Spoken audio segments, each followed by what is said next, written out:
رب زدنی علما رب زدنی علما رب زدنی علما رب اشرح لی صدری ویسر لی امری واحلل عقدۃ من لسانی یفقہوا قولی۔ پچھلے درس میں واقعہ بقرہ یعنی وہ گائے کا قصہ، اس کی ابتدائی اور تمہیدی باتیں آپ حضرات کے سامنے رکھی گئی تھی۔ پچھلی بات کو ملاتے ہوئے اور اس واقعے کو انشاءاللہ اپنے اختتام تک پہنچاتے ہوئے، بنی اسرائیل میں حضرت موسیٰ علیہ السلام کے زمانے میں ہی بھتیجے نے اپنے چچا کو قتل کر دیا۔ بھتیجا بد کردار تھا، اچھے اخلاق و اطوار کا وہ مالک نہیں تھا، اور جب اس نے اپنے چچا کو قتل کیا اس کی دو بڑی وجوہات تھیں۔ ایک تو وہ چاہ رہا تھا کہ اپنے چچا زاد کے ساتھ نکاح کرے، چچا اس پر آمادہ نہیں تھا اس کی بد کرداری کی وجہ سے، اور دوسرا اس کا چچا بڑا امیر کبیر شخص تھا اور اس کی دولت پر بھی اس کی نظر تھی، لہذا شادی کے ذریعے وہ اس کی اکلوتی بیٹی جو اس کی بیوی بنتی تو اس ساری جائیداد پہ اپنا قبضہ جما لیتا۔ چچا نے انکار کر دیا اور اس نے اپنے چچا کو قتل کر دیا۔ قتل کرنے کے بعد خود ہی دعوے دار بن گیا کہ میرے چچا کا قاتل تلاش کرو، میرے چچا کا قاتل کون ہے۔ اور پھر یہ موسیٰ علیہ السلام کے پاس آئے اور ان سے گزارش کی قوم بنی اسرائیل نے کہ اپنے رب سے پوچھئے کہ ہم اب اس معاملے میں کیا کریں، ہمارے لیے کیا رہنمائی ہے۔ تو اللہ تعالیٰ اسی قصے کو بیان بھی فرما رہے ہیں، اور اس سورہ مبارکہ کا نام بھی اسی واقعے کی وجہ سے سورہ بقرہ ہے۔ بقرہ عربی زبان میں گائے کو کہتے ہیں۔ اگر یہ قاف کینچی والا ہے، اگر یہ قاف ڈنڈے والا ہو جائے تو پھر ہمارے ہاں بقرہ، وہ جو بکرا ہوتا ہے اس کو کہتے ہیں، یہ بقرہ ہے۔ ارشاد باری تعالیٰ ہے وَإِذْ قَالَ مُوسَىٰ لِقَوْمِهِ، اور جب کہا موسیٰ علیہ السلام نے اپنی قوم سے، جب یہ پوچھنے کے لیے آئے کیا کرے اب، تو موسیٰ علیہ السلام نے ان سے کہا ان اللہ یامرکم، بے شک اللہ تمہیں حکم دیتا ہے ان تذبحوا بقرہ، کہ تم گائیں ذبح کرو۔ قالوا، ان سب نے کہا اتتخذون خضوا، کیا آپ ہم سے مذاق کرتے ہیں، ہنسی کرتے ہیں، یہ کیسا آپ نے حل نکالا کہ ہم گائے ذبح کریں اور یہ ہو جائے گا مردہ دوبارہ زندہ ہو کے اپنے قاتل کے بارے میں بتا دے گا، یہ تو ایک مذاق کی بات ہے۔ یعنی ان کی عقل میں یہ بات سما نہیں رہی تھی۔ اور یہ بات ذہن میں رکھیں، انبیاء کرام ہوں، اللہ کی وحی ہو، انبیاء کرام مرسلین کا فرمان ہو، قول ہو، وہ جو بھی بات کہیں عقل میں آئے نہ آئے، ہمارا کام ہے اس پر ایمان۔ قال اعوذ باللہ ان اکون من الجاہلین، موسیٰ علیہ السلام نے فرمایا میں اللہ کی پناہ مانگتا ہوں کہ میں جاہلوں میں سے ہوں، یعنی کہ اگر میں تم سے اس طرح کا مذاق کروں تو جہالت کی بات ہے، یہ انبیاء کا شیوا نہیں ہے، رسولوں کا طریقہ نہیں ہے، اگر میں ایسا مذاق کروں تو یہ تو جہالت ہے۔ ٹھیک ہو گیا، بات ان کو سمجھ آ گئی کہ گائے ذبح کرنی پڑے گی۔ اب وہ مزید سوالات شروع کرنے انہوں نے کر دیے۔ قال ادع لنا ربک یبین لنا ما ہی، انہوں نے کہا اپنے رب سے دعا کیجئے، اپنے رب سے پوچھئے کہ وہ ہمارے لیے بیان کر دے، بتائے وہ گائیں کیسی ہو۔ پہلا سوال، کیسی گائیں ہونی چاہیے؟ یہاں پہ نبی علیہ السلام نے ارشاد فرمایا کہ اگر بنی اسرائیل کوئی بھی گائیں ذبح کر کے حکم کو پورا کر دیتے تو معاملہ حل ہو جانا تھا، لیکن ان لوگوں نے سوالات پوچھ کے اپنے لیے معاملے کو مشکل سے مشکل ترین بنا دیا۔ اس میں بھی اللہ ہی کی حکمت تھی۔ قال انہ یقول، وہ فرماتا ہے، یعنی کہ انہوں نے آگے سے جواب دیا کہ اللہ فرماتے ہیں انہ بقرۃ لا فارض ولا بکر، وہ ایک ایسی گائے ہو نہ بوڑھی ہو نہ بچہ، یعنی وہ بڑھاپے اور بلوغت کے درمیان ہو۔ ٹھیک ہو گیا، اوان بین ذالک، اس کے درمیان ہو۔ ففعلوا ما تؤمرون، اور کر ڈالو جو تمہیں حکم دیا گیا ہے، بس کرو جو کرنا ہے کرو، مزید سوالات مت پوچھو۔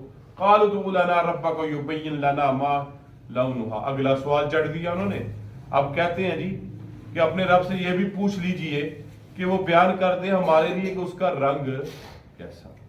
قال، موسیٰ علیہ السلام نے ان سے فرمایا انہو یقول، بے شک اللہ فرماتے ہیں انہا بقرۃ صفراء، کہ بے شک وہ گائیں خوب زرد ہو، فاقع لونہا، اس کا رنگ خوب گہرا ہو، بڑا تیز قسم کا رنگ ہو، تسر الناظرین، اور وہ دیکھنے والے کو گائیں کا وہ رنگ جو بلا معلوم ہو، اچھا معلوم ہو، دلکش معلوم ہو۔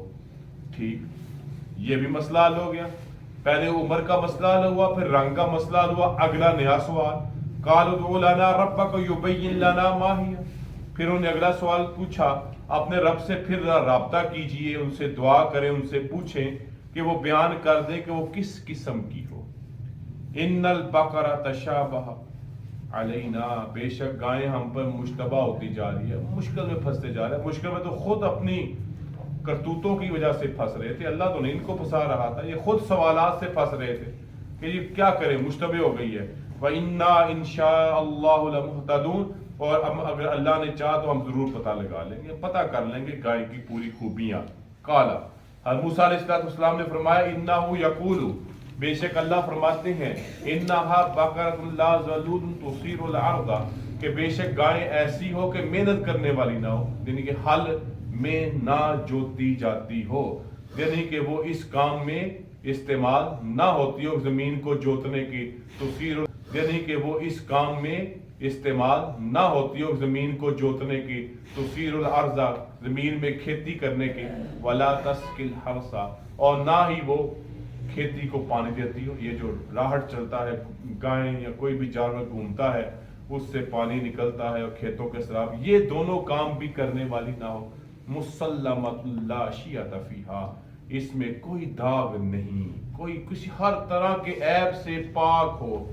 قال الآن جئت بالحق، کہنے لگے اب آپ نے ٹھیک بات بتائی ہے، اب ہمیں سمجھ آئی ہے گائیں کیسی ہے۔ فَذَبَحُوهَا وَمَا كَادُوا يَفْعَلُونَ، پس انہوں نے گائیں کو ذبح کیا اور وہ ایسا کرنے والے نہیں تھے۔ یہاں تک قرآن نے اجمالاً سارے واقعے کو بیان کر دیا ہے۔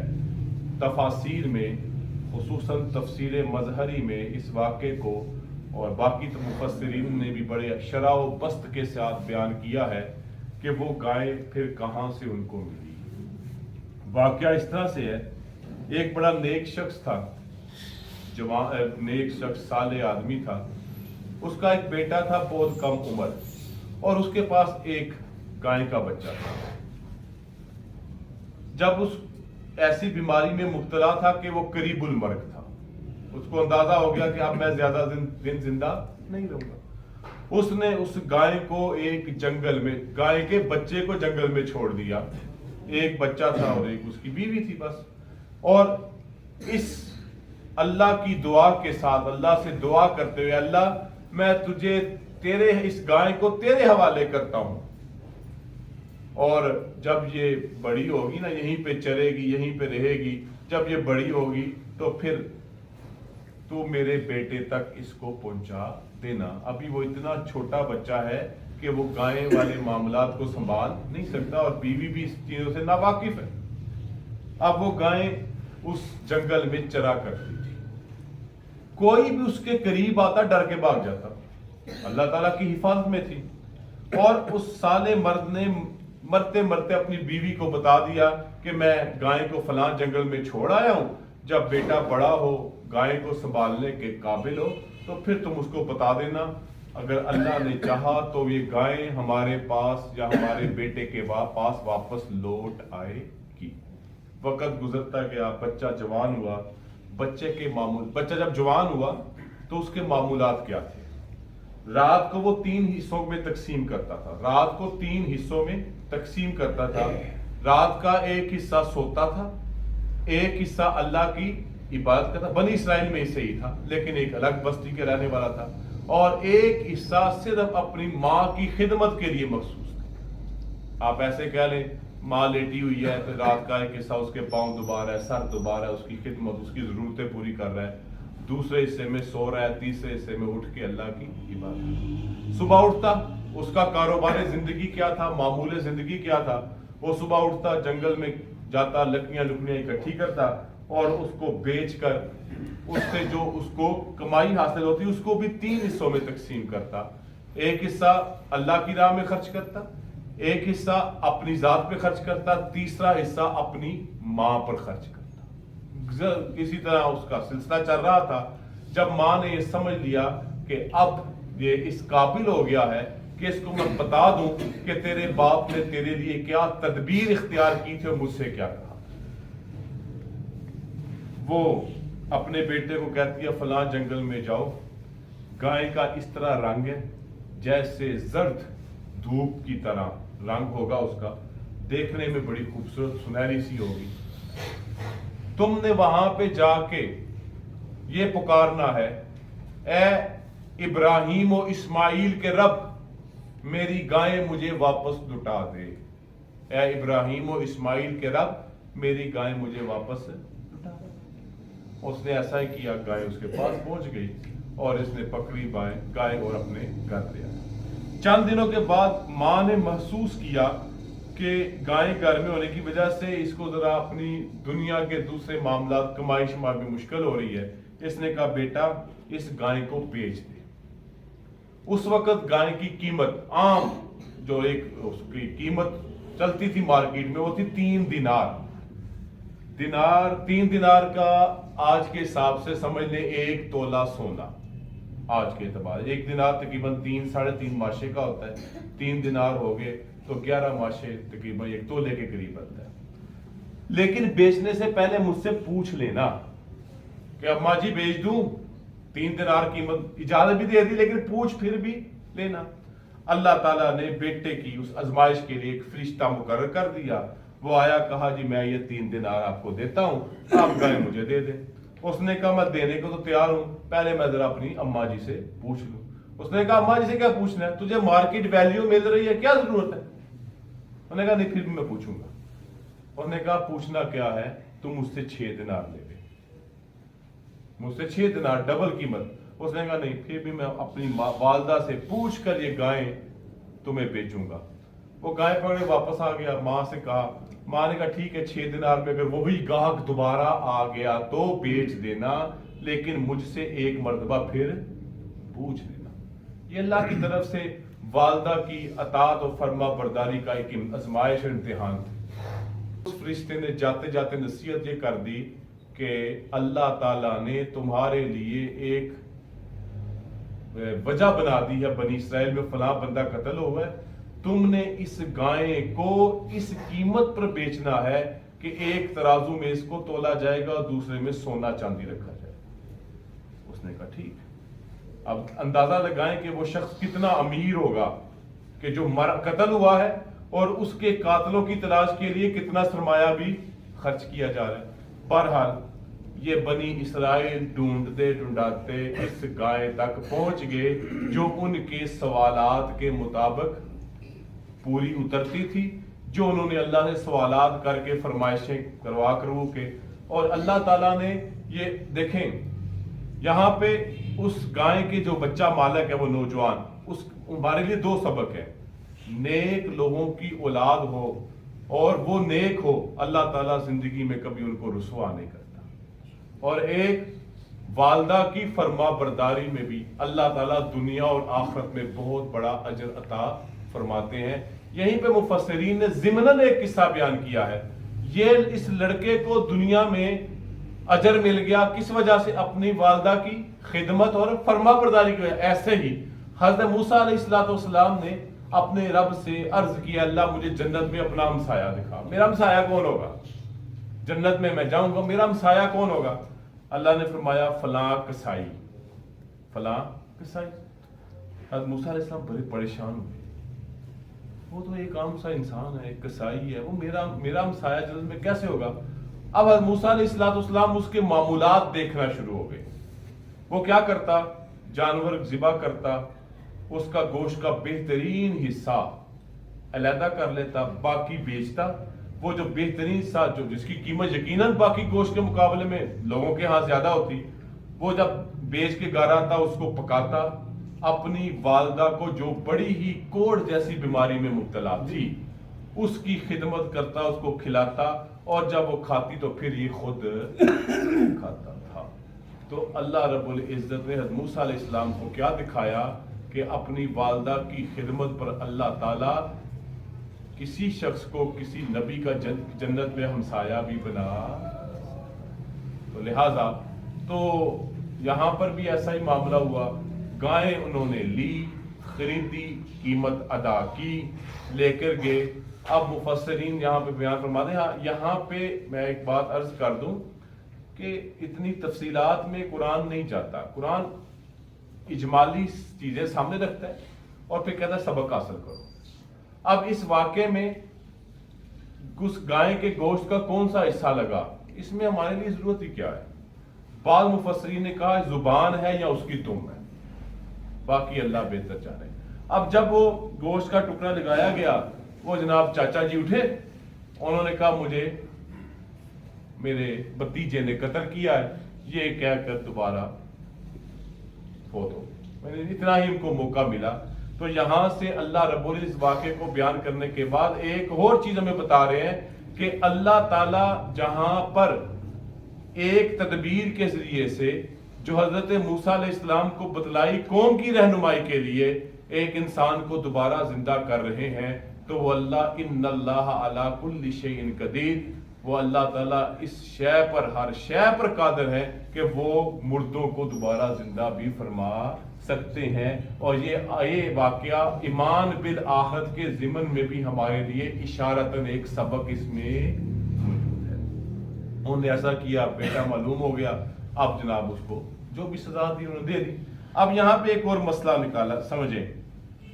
جو جب قاتل ایسے شخص کو مار دے کہ اس کو جس کو مار رہا ہے مقتول، اس کا حصہ جائیداد کا وراثت وارثین میں ہوتا ہے، تو قاتل اب اپنے مقتول کی وراثت سے محروم کر دیا جائے گا. اس دن سے لے کر اسلام آج تک یہ ضابطہ موجود ہے. مثال کیا ہو سکتی ہے؟ بیٹا اپنے باپ کو قتل کر دے، اب بیٹے کو اپنے باپ کی جائیداد میں سے حصہ، خامند اپنی بیوی کو یا بیوی اپنے خامند کو مار ڈالے، دونوں ایک دوسرے کے وارث بنتے ہیں. ہمارے ہاں عموماً وراثت میں نا خامند کی وراثت میں بیوی کا حصہ سمجھا جاتا ہے، لیکن بیوی کے حصے میں خامند کے حصے والا معاملہ ہے. بیویاں ہمارے یہاں گھروں میں کماتی نہیں ہیں، لیکن ان کی جو بھی جمع پونجی ہوگی اس میں خامند کا جائیداد، اس کی جائیداد میں چوتھا حصہ ہوتا ہے. 8واں حصہ کس کا ہوتا ہے؟ بیوی کا، خامند کی. اب اس طرح کا معاملہ ہو جائے کہ کوئی شخص ایسے بندے کو قتل کر دے کہ جس کی وراثت اس کو منتقل ہو سکتی ہے، اس جرم کی وجہ سے وہ ابدی طور پر اپنی وراثت سے محروم کر دیا جائے گا. اب یہاں پر بھتیجا جس لالچ میں یہ معاملہ کر رہا تھا، بلکہ وہ تو ڈبل مال کے چکر میں تھا. ایک مجھے چچا کا بھی حصہ ملے اور دوسرا مجھے کیا ملے، میں جب دعویٰ کروں نا جو دیت ملے. میں نے پچھلے درس میں قسامت کے حوالے سے بڑی بات کی تھی کہ قسامت کیا ہے. جب نہ مل رہا ہو کوئی قاتل تو علاقے کے 50 لوگ قسمیں اٹھائیں، نہ ہمیں قاتل کا پتہ ہے نہ ہم نے قتل کیا ہے.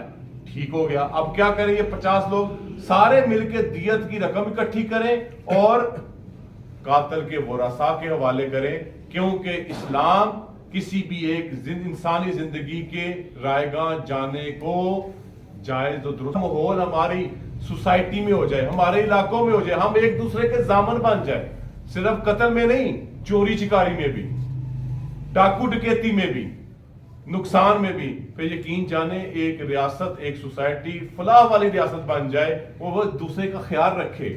جیسے پرانے محلوں میں کوئی اجنبی شخص 2 چکر لگا دیتا، تیسرا سب کے کان کھڑے ہو جاتے تھے. اب تو جدید سوسائٹیوں میں ساتھ والے کا پتہ نہیں ہوتا کون رہ رہا ہے، جس کی وجہ سے ہمارے ہاں جرم میں اضافہ ہو رہا ہے، گناہوں میں اضافہ ہو رہا ہے. اور ایک ہم نے جملہ ہماری نوجوان نسل نے رٹ لیا ہے کہ یہ میری پرائیویٹ لائف ہے، تمہیں اس میں مداخلت کا کوئی حق نہیں ہے. ہم سب کنتم خیر امت ان کے درجے میں ہیں، ہم ایک دوسرے کے لیے خیر خواہی والی امت ہیں. جیسے نبی علیہ السلام نے ایک حدیث میں فرمایا الدین النصیحہ، دین کیا ہے؟ خیر خواہی. آج ہم کسی کو اچھی بلی بات بھی سمجھاوے کہیں تنو کی، تو یہ رویہ اسلام کا رویہ نہیں ہے. امر بالمعروف اور نہی عن المنکر، یہ اسلام کی بنیادی اصولوں میں سے. جہاں پہ یہ سورۃ فاتحہ نا، یہ ایاک نعبد و ایاک نستعین، وہاں پر ایاک نعبد کے ضمن میں عبادت کی 10 صورتیں لکھی ہیں. عبادت کی ان 10 صورتوں میں سے ایک امر بالمعروف اور نہی عن المنکر، لوگوں کو نیکی کا حکم دینا اور ان کو منکرات سے روکنا. ہم اس چیز سے عموماً غافل ہو چکے ہیں، کیونکہ ہماری نوجوان نسل کو اپنی پرائیویٹ لائف کی بڑی فکر ہے، جس کی وجہ سے معاشروں میں انتشار، جرم، گناہ، بے راہ روی اپنی انتہا کو چھو رہی ہے. معاملہ ہو گیا. اللہ فرماتے ہیں اس آیت مبارکہ میں وَإِذْ قَتَلْتُمْ نَفْسًا، اور جب تم نے قتل کیا ایک نفس کو، فَادَّعَرْتُمْ فِيهَا، اور پھر تم اس میں جھگڑنے لگے کس نے مارا، کون مجرم ہے. وَاللَّهُ مُخْرِجٌ مَا كُنْتُمْ تَكْتُمُونَ، اور اللہ تعالیٰ اس کو ظاہر کرنے والا تھا جس کو تم چھپاتے. فَقُلْنَا اضْرِبُوهُ بِبَعْضِهَا، پھر ہم نے کہا اس مدعا پر اس گائے کا ایک ٹکڑا مارو. کذالک یحیی اللہ الموتیٰ، اسی طرح اللہ مردوں کو زندہ کرے. آج تمہارے سامنے، بلکہ بنی اسرائیل کے ساتھ 2 واقعے ہو گئے. ایک تو یہ ہو گیا، ایک 70 لوگوں والا بھی ہو گیا کہ وہ 70 لوگ جو موسیٰ علیہ السلام کوہ طور پہ لے گئے تھے وہ مر گئے، تو اللہ موسیٰ علیہ السلام پریشان ہو کے اللہ سے دعا کی، وہ دوبارہ زندہ ہو گئے. تو دوسرا واقعہ یہ وَيُرِيكُمْ آيَاتِهِ، اور اللہ تمہیں دکھاتا ہے اپنی نشانیاں، لَعَلَّكُمْ تَعْقِلُونَ، تاکہ تم عقل حاصل کرو، تاکہ تم یہ سمجھو. اللہ تعالیٰ ہمیں بھی اللہ کی قدرت کی نشانیوں کو سمجھ کر اس پر ایمان لانے کی اور اس پر اپنے آپ کو مضبوط کرنے کی توفیق عطا فرمائے. وآخر دعوانا الحمدللہ رب العالمین، والصلاة والسلام علی رسولہ الکریم. ربنا آتنا فی الدنیا حسنۃ وفی الآخرۃ حسنۃ وقنا عذاب النار. ربنا لا تزغ قلوبنا بعد إذ هديتنا وهب لنا من لدنك رحمة إنك أنت الوهاب. ربنا اغفر لنا وارحمنا وأنت مولانا فانصرنا على القوم الكافرين. اللهم إنا نسألك العفو والعافية في الدين والدنيا والآخرة. اللهم إنا نسألك الجنة ونعوذ بك من عذاب القبر، ونعوذ بك من عذاب جهنم، ونعوذ بك من فتنة المسيح الدجال، ونعوذ بك من فتنة المحيا والممات. ربنا تقبل منا إنك أنت السميع العليم، وتب علينا إنك أنت التواب الرحيم. وصلى الله تعالى على خير خلقه